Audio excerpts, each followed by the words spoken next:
Last night I attended a meeting down in Connecticut, down near New Haven, and before the meeting started and things were beginning to percolate a little bit, I felt the Lord speaking to my heart.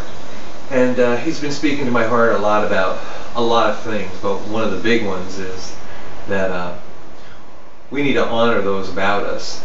And I say that because in recent days it feels like there hasn't been an opportunity, or we haven't taken ground in that area of sowing favor into people's lives.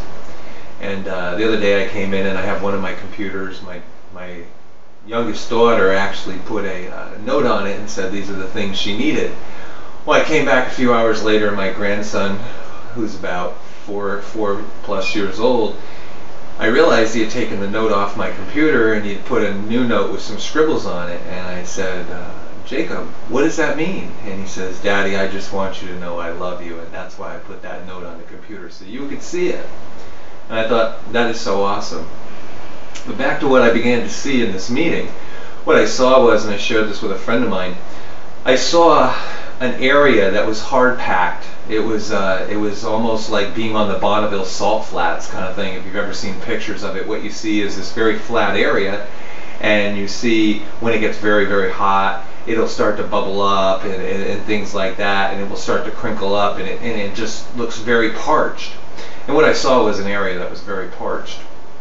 And I thought about it a lot, and I said, you know, God, what does this mean? And what I began to see was this splitting, almost like the Grand Canyon began to form in this area. And I mentioned it to a friend of mine, and I said, you know, I just feel like we're in the middle of this splitting open of things, and I can't explain it, because it's not a divisionary thing. It's not taking you and putting you once we were once close and it's pulling you apart, but there's something about this depth, this deepness that's in this place.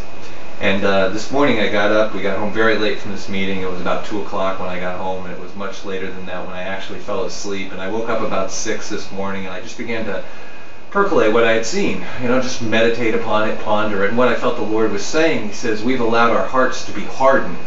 There's been a lot of pressure that's come into our lives. We allow the Son of God to be in our lives, and much like the sun that hangs over the Bonneville Salt Flats and heats up this ground, what I began to see was we've allowed things from the Son Himself, from Jesus. We've hardened our hearts to those things. And what I felt like the Lord was saying in the midst of this, that we can no longer allow our hearts to be hardened, but there needs to be a moisture that comes onto this. There needs to be a wetting down of this.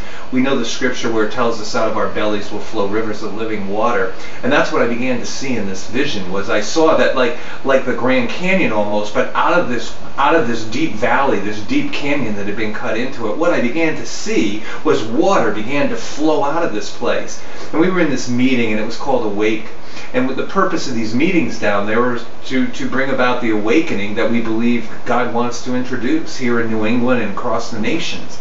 And it began with not letting our hearts grow hard. It begins with recognizing that there's hard parts of our life, there's dryness in our life, there's rough edges, there's all these things. But it's not going to come from without, you know, outside our sphere, but it's going to come from within. The very one who dwells within us wants to rise up out of our system, and He wants to break through. He wants to split this hardened ground. He wants to split this parched ground. He wants to split this dried out ground, and He wants to reveal Himself. He wants to bring a refreshing from your inside out, for greater is He who dwells within us than he who is in the world. And also, while we are in Him, it is He who is in us who is our hope of glory. It is Christ in us, the hope of glory that we rely on. And so I just share that with you, that if you felt dry, if you felt parched, if you felt like you've baked in the Son of God, but nothing's changing, I'm going to tell you that I really believe in the coming days He's going to reveal to you that it's from inside out. It's going to come through the releasing, whether it's your personal prayer language, releasing things, decreeing, declaring, declaration, proclamation, whatever those things are, they're already in you. So now's the time to bring those things out. And it's not going to provide this chasm of division. What it's going to do is provide a place for the waters to break through. Almost like where you read in the scriptures, where it says that the great fountains of earth, you know, they just broke open and the water began to flood the earth. And that's the kind of flooding I'm believing for in my life, and I believe it for in your life. So thanks for listening. God bless you.